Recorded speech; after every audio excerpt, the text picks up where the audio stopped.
Welcome back to this week's episode of the C-Town Podcast, where Seattle business owners, entrepreneurs, and community leaders are invited on to share their stories with us. If you've been listening to this podcast, you already know that the reason I started it was to help support the community by sharing the stories of local businesses and community leaders, especially West Seattle, since this is where I live, it's where I work. For the holiday season here in December, I really wanted to highlight some of the great local nonprofit groups that are doing some really great work, and so that will be our focus in December. Hopefully these episodes featuring the nonprofit groups will help to make an impression and encourage listeners to get involved in one of these organizations to help those in our community that may not be experiencing the same blessings that we are this Christmas season. I think that together we can make an even larger impact for the community and the individuals that these nonprofit organizations serve. Today I'm joined by Beto Yarce, who is the Executive Director of the Seattle-based nonprofit Ventures. Hello, Beto. Thanks for joining me today. Thank you, Chris. Thank you for the opportunity. I'm excited to be here with you. Yeah. Would you mind just telling the listeners a little bit about what Ventures does and kind of a little bit backstory? Sure. Well, Ventures is a nonprofit organization based in Seattle, Washington. So we cover the Puget Sound and King County areas. And what we do, we help low-income entrepreneurs to start their own business. We've been in business for 21 years, so we were founded in 1995 by Peter Rose, who went to Bangladesh, and he really liked the model of microlending. So he came back to Seattle, and then he started incorporating the microloan program for underserved communities, people of color, immigrants, refugees, a lot of people who doesn't have access to capital. And then people who live with poverty. But he really had the vision of supporting this community to start their own businesses because he find out that he can alleviate poverty through self-employment, through small businesses, so micro-enterprise. So over the years, Ventures, we were founded in 1995 and our name was Washington Cash, Community Alliance for Self-Help.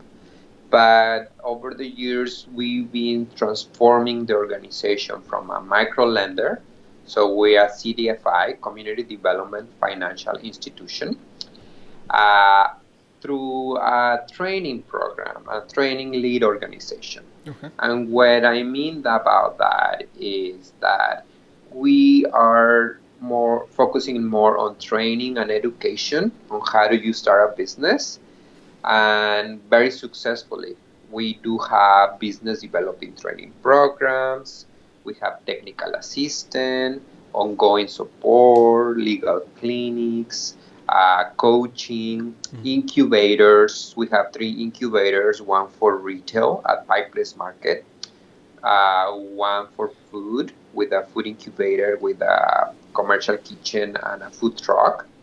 And we recently just got an award to do our 3rd incubator for assistance to services, like landscaping, construction, all kinds of businesses, they will need some assistance for incubator services. Mm-hmm. And we do still having micro-lending programs, like microloans and access to financial services. But we define the organization as have a lot of different resources to support the entrepreneur. Mm-hmm. So that's kind of like an overview, and I can give you a little bit more details of how do we do the whole process of incubation for our business. So just let me know if you want to know more a little bit about that. Okay. So how long have you been working as the executive director, and how did you get into this organization? Sure. I've been as an executive director for 2.5 years, but I've been with the organization for almost 9 years. And the reason that I get involved with Ventures is because I'm on a micro enterprise development business. So I'm an immigrant from Mexico, and I moved to United States 13 years ago with a lot of ideas, with dreams, looking for new opportunities. So we call United States the land of opportunity. Mm-hmm. So I came with that ideas and with those purposes of start my own business. So I started my own business selling jewelry and folk art from Mexico at farmers markets. And I was able to grow my business. I really understand the challenges as an entrepreneur from another country and an immigrant. And then I started volunteering with an organization called Casa-Latina and helping their clients there on how do they start their business. And then after 5 years with my business and volunteer with Casa-Latina, I find out about ventures, and they find me basically to start working with them as a lead for the Latino program. So I help them to create the whole Latino program. Basically, all the programs that we offer in Spanish, I was able to help the organization to grow those programs and actually found them and create them. So then I've been in 4 different positions before I became the ED. So I know the organization very well. I'm very passionate about the mission. I know that we need to do a little bit of more work of this to to support entrepreneurs, especially low-income entrepreneurs, and to help to alleviate poverty. That's awesome. I ended up, running into a couple people that are on the board of Ventures, which is how I heard about it, and I really was really compelled by the model of helping people start businesses who don't necessarily have the experience, the capital, education, the opportunities that maybe your more middle class America might have, which makes it a little easier to start business, obviously, and I thought that was really really cool, really compelling. I mean, so you mentioned that you started the Spanish speaking portion of the training and stuff. How many different languages is the training provided in? The only languages that we offer right now is English and Spanish. Okay. But culturally appropriate, even the trainings that we have in English, they are culturally appropriate for other communities. Okay. So we definitely, my team and I, we get trained, and then we want to know about the other communities before we just start offering a program. So that's the whole idea and our strategy when we go and start recruiting other clients for other communities, to make sure that we respect them and we understand them. Sure. And then our programs are culturally appropriate. Okay. Now I have kind of a general idea of how the programs work and the steps and stuff, but maybe take me through how do people find out about Ventures, and then see if it's a good fit for them, and then what's that progression look like as far as the courses offered and that sort of thing. Sure. So the way that we work is like people know about us through word of mouth. So over the 21 years that we've been working with these communities, we have been able to create a lot of success around, and clients of ours, graduates, have created their own businesses very successfully. So everybody recommend Ventures to a place to go if you want to start your own business and you qualify for the programs. So we start what we call the Get Ready for Business workshop, which is basically one evening, about 4 hours, of who we are, what we do, where we get our funding, what these programs are, affordable for those communities. So it's subsidized by the government. We have foundations. We have our own fundraising efforts. So people make sure that people will understand why we exist. And then we also cover some specifics about what it takes to start a business and what do they need in order to qualify for our programs. And we have 3 specific things that our clients need to know. It's they have to be clear about one idea, because when an entrepreneur, you have many ideas, and if you don't focus, it's hard. Yeah. And I'm one of them. So if you don't focus, it's hard to put all your energy out of that. Yep. So the second one is that you have some experience in the industry that you want to launch. Let's say that you want to have a massage therapist business because you think that it's awesome to help someone to feel better.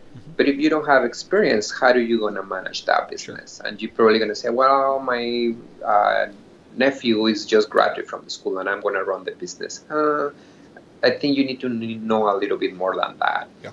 And then the third one, that you need to be low income based on the King County HUD. So what we define about low income is like a family of 3 living with $20,000 a year, Sure. which is like very shocking when you see how a family of three is living with 22,000 in this city that is super expensive. Yeah. But we have a lot of people who live like that, so that's crazy. what is shocking. Yeah. It is crazy. So that's why we're always looking for people who make sure that people understand what is low income looks like. Mm-hmm. So after the GRB, the Get Ready for Business workshop, so people can apply for the next step. So if you qualify with those three things, you can apply for a spot for our business developing training program. We call it the BDT, which is 8 weeks, and we cover marketing, financials, and operations. Very comprehensive. We create our own curriculum over the years. My team is very smart, and they have created really nice curriculums to make sure that our clients feel empowered, they feel supported, and they understand the basics of running a business. Basically, when you complete that 8-week program, you have a business plan with your financials, with your marketing plan, with your operation plan. And it's very fantastic to see the growth of our clients over the 8 weeks, because you see how they grow and they believe on themselves. It's not just that they complete and they know about a business plan. They also start believing on themselves, because these are communities that many times people tell them you cannot do this, but we empower them. So after that, after the 8-week graduation, people have access, and that's the beauty of our program, and it's very, very unique, because people have access to advanced services. And advanced services is like what I was describing earlier.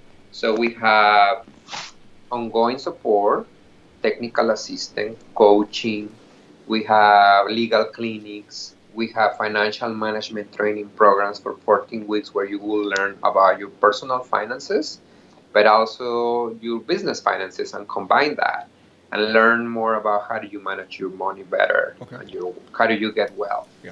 And then we talk about advanced marketing, advanced operations. We offer the incubation program with the store at Pike Place Market for retail businesses, which is access to markets. So we have access, we have a store, and people can sell their products there. But also we coach them about packaging, marketing, how do you go wholesale, how do you get another accounts, and that's fantastic. And the other one is the food incubator, where we have the access to commercial kitchen for discounted price. We have access to the food truck, which is like a full equipped food truck with all the license and permits that people or clients can just rent it for $100 per day, and they can take it out and see if it's a good fit for them without them spending $50,000 on a food truck before they find that it's a good fit for them. And the third incubator that I just mentioned, and that we're creating our own platform, kind of like our own Angie's List for ventures, so where our clients can put their service businesses online, and that will be access to market for them. And the micro lending program that I was mentioning, we have loans up to $35,000, from $1,000 to $35,000. So different programs like a credit card to help you to improve your credit score. We have an individual development account, which is accounts that we match money. If you save $2,000, we match you with another $4,000. And we have a lot of different programs to empower these communities, and I can go on and on and on to the different programs that we create over the years. But those are kind of like the most important programs. But again, my team is super smart and super innovative, and we're always creating new things to support our clients and to help them to grow their businesses. Sure. It's awesome. I love what you guys are doing. I mean, it's the first time I've heard of a program like this, but I mean, it makes total sense. I mean, no matter where you are, economically, people have good ideas, and to be able to empower them to then launch those and help get themselves and their family out of poverty, that I'm sure the pride and satisfaction that comes along with that. I mean, that's pretty amazing. Yeah, definitely. It's like we do a hand up, not a handout. Sure. And a lot of our clients, they definitely need basic assistance, like specific needs for them to get on their feet. but we are the organization who help them to get a plan and move forward and move out of poverty with more sustainability. Sure. Now, it sounds like there's a lot of moving pieces with an organization like Ventures. What's been most challenging for you or for the organization? From when you came on board to where you are now. Sure. I think, as you mentioned, it is a very unique organization because we have a lot of different programs, and it's hard to understand what we do. Because when you say, oh, microlender or a SBA lender or a CD5, people think that we just do loans. But we do more than loans. We do the whole technical assistance and ongoing support. And the more challenging part is to make sure that our founders and our individual donors and the people who believe on our mission understand that this is a long-term process for our clients. So the return of the invest is there, but it takes a little longer because we are dealing with a population that is underserved, that is being in poverty for generations, that they will take a lot of our services and our efforts for them to become successful. But it's not that long if you compare to other services that is just a handout. Sure. So at least we have data that we accumulate, and we see that after 18 months of helping a client that has been working with us, they increase their income 40%, and they out of public assistance, which is not too bad. If you see it, at least we're breaking the cycle of that poverty. And of course, some of them, they became more successful than other ones. And again, success is different to everybody. Sure. So that's how we do it. So yeah, to make sure that people understand that, and then the sustainability for the organization. So always, like, the funding is a challenge for every nonprofit. Yeah. But for us, it's kind of like making sure that people understand that their investment is in a good use, but it takes a little longer. Sure. It's not an immediate. It's not like when you are looking for shelter, you're immediately solving the problem to provide someone shelter. Sure. This is a longer process. Sure. Where does a lot of the funding come from? We do have different sources of income. We do have federal grants, which we always been very successful with federal grants and private foundations. And then also local grants from the city, some from the state, from Department of Commerce. We do also we generate our own source of income through our store. And then we charge to our classes, so they generate a little bit of income. We do generate a little bit of income through our loans as well. We have our own fundraising efforts, which is something that we feel very successful about 2016, because 2016 was historical for the organization, and we were able to double our fundraising efforts. Nice. So we had a goal, and we doubled it in 2016, so which I'm very proud of the fund development department. It was a lot of hard work, but we did it, and it's always been a challenge for us to do fundraising, again, because the nature of our mission is a little different. Yeah. So we don't have a big pool of individual donors, but we're getting there. So it feels good.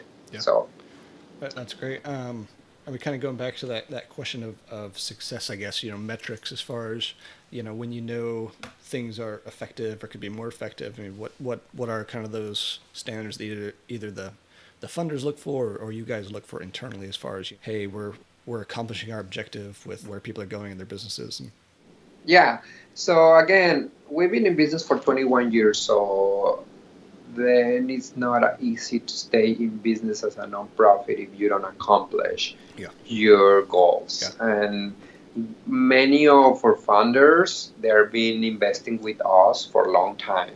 And that's because we do accomplish based on the impact that we're doing in our community. But as I mentioned it before, so one of the big impacts is, like, after 18 months to serve a client, they are able to increase their income 40%, and then go out of public assistance, which that's great for us. Yeah. And then also like we serve about like 800 clients per year, and then that's a huge success for us. Mm-hmm. Like just to give you some data, is like 71% of our clients are people of color, 68 are women, 30% of our clients are Latino, and then 98% of our clients are low income, and then low income means like family of three living with less than $22,000 a year. Yeah. So yeah, so the whole idea is to help low income entrepreneurs to become successful, but success is case by case. But at the end of the day, we see the big approach of the work that we do is how many of those individuals are getting out of poverty and how many of them they are growing their business through the help of ventures and through the whole programs that we offer. And the big number that we use is the after 18 months, 40%. Our clients increase their income from 40%. Okay. So that's something that we use a lot. We measure other different things based by depends of our needs of our funders, depends of the micro lending program. So I could give you a lot of data reports. Mm-hmm. It depends of the grants that we receive. But for us, it's like how many business we were able to help to grow and how many of those 800 clients became successful. And again, success is case by case. Sure.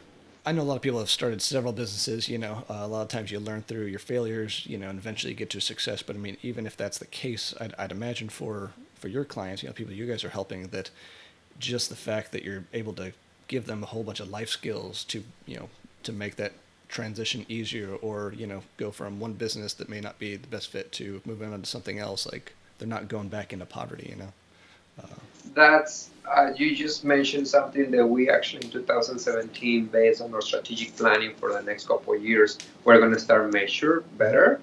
Uh, we are an organization that we just focus on how many business we start or how to start. Sure. So we haven't not really measure of like the life skills that you just mentioned. So many of our clients, after the 8-week or the business development training program, or maybe a little longer, they decide that entrepreneurship is not a good fit for them. And that's okay.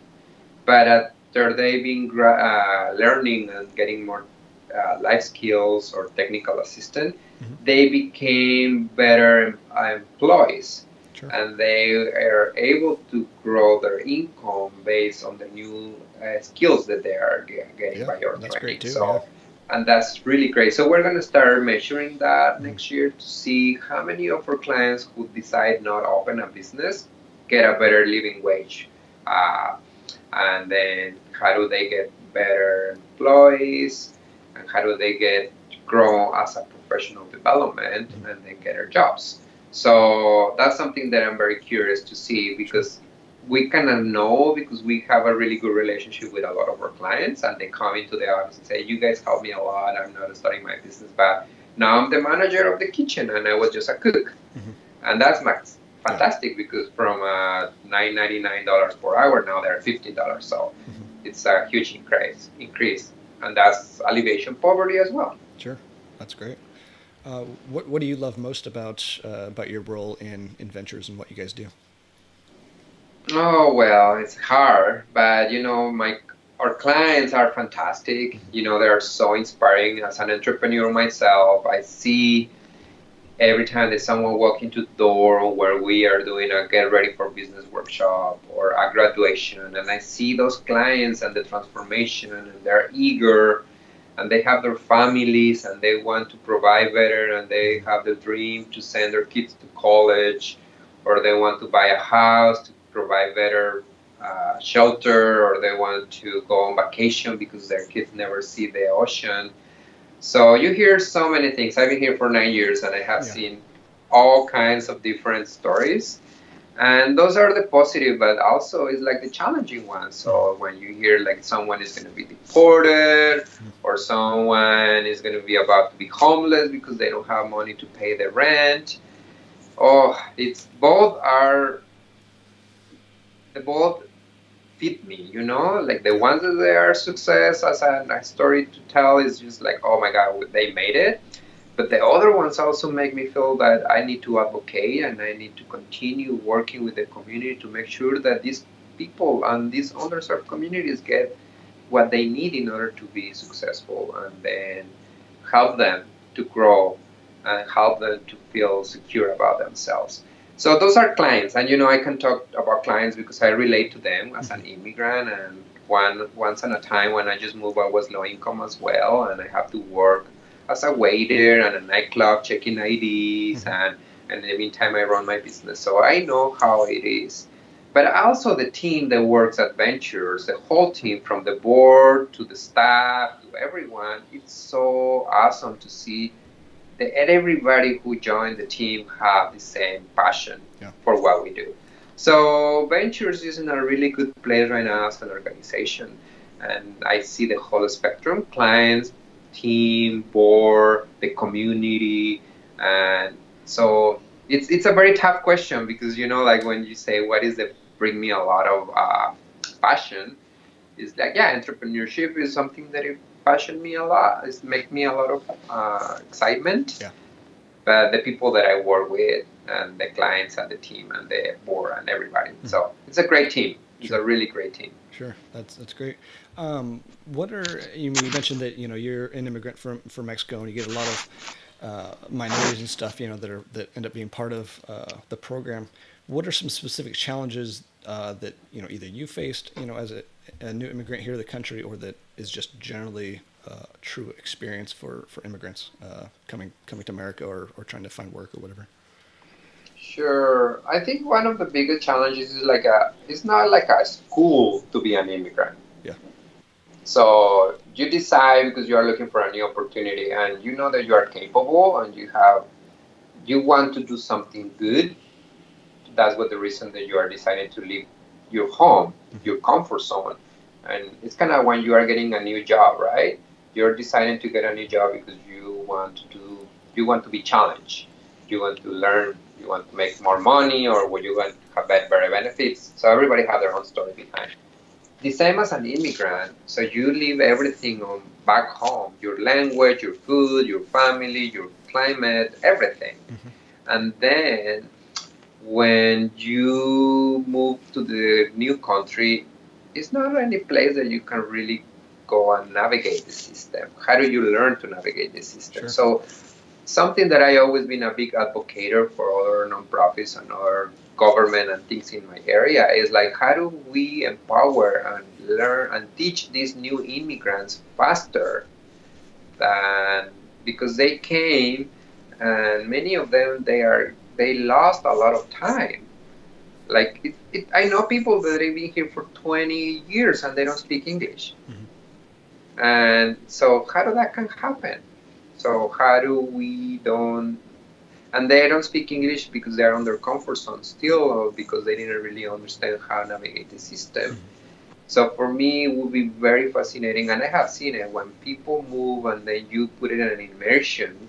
And I see communities that do that, like the Asian community is very well organized, and that's what they do. The whole community invest on the education and at least put people first to learn English on the first year. And after that, they give back to the community because they know how to speak English and they are better when they speak English. And that's just one example. Okay. So as an immigrant, I think the challenges is that sometimes we don't know how to navigate the system and it takes us too long if you don't know how to do it, if you don't have the skills. Sure. So it's case by case again, but I know many of the people that move, they have a lot of low income back home and the literacy is now very high. So that's where I think we need to invest a little bit more of that. Yeah, I guess it makes sense. It's not really something I've thought about too much. I mean, even if you do, you are part of the culture, you understand, if English is your first language, like it's still not easy to navigate the system of starting up a business, let alone, going through the immigration process and starting business in a country, a different language. Like, yeah, I'd imagine it'd be very difficult. Yeah, and imagine if you have kids and you want to register from school and you need to go even do grocery store. I remember when I just moved here, the way that I was doing groceries, it was different. That the way that I do it. And I'm from a big city. I'm not from a small town, but it was different. Yeah. So even to find like a food that you want to eat, it's everything in English, and I speak the language, but it was overwhelming. Sure, I imagine. So that's quite challenging. Yeah. yeah, Yeah. but it's not impossible. Yeah. In the 9 or 10 years you've been with the organization, what's the best advice that you've ever received that's helped you, I don't know, either be inspired or really help you with with the mission there at Ventures? I have had a lot of mentors here, like really good people. A previous executive director who was my mentor, she's great. She's an amazing person. She taught me a lot of different things that I know in the nonprofit sector. And then something that she always keeps saying, like, you never stop learning. So professional development is so important for you to continue growing. And I'm a natural entrepreneur, so I love to continue be challenged all the time. So I think for me, professional development is so important. Um, and then that's kind of one of the big advices that I received from her a long time ago. Like, continue always educating yourself.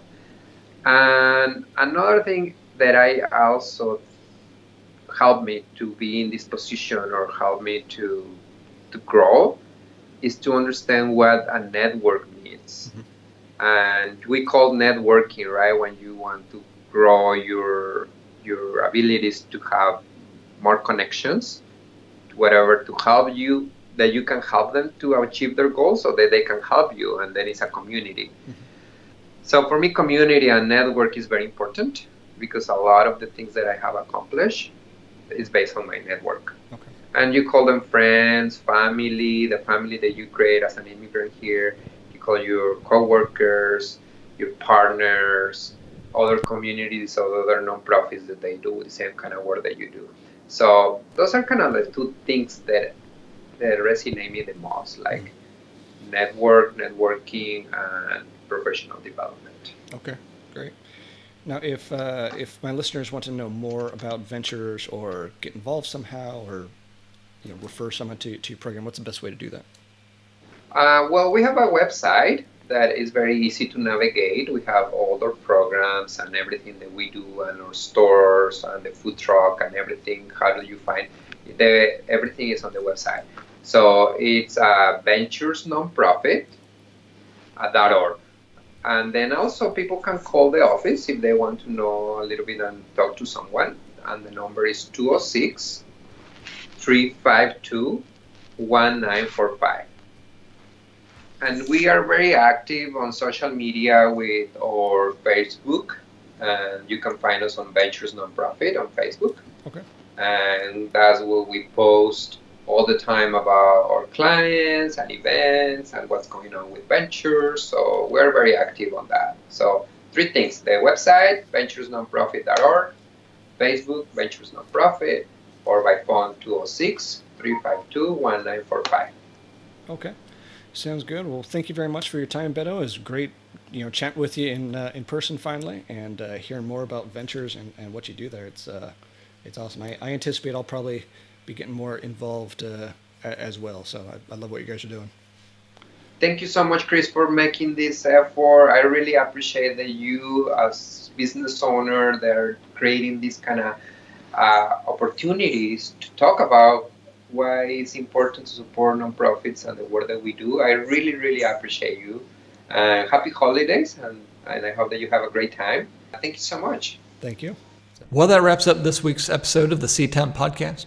Make sure to check out our guest website, support what they're doing, and show them some love. If you liked what you heard on this podcast, let us know by writing us a very nice 5-star review on iTunes and subscribing. If you want to hear more episodes or find out more about the podcast, you can go to our website at ctownpodcast.com. That's SEA-townpodcast.com. You can also find out more about me and other projects I'm working on by visiting ctown.com. Today's intro and outro music is courtesy of the Fascination Movement. You can find their albums in the iTunes store. The C-Town Podcast creator and host is Christian Harris. This has been a C-Town Media production.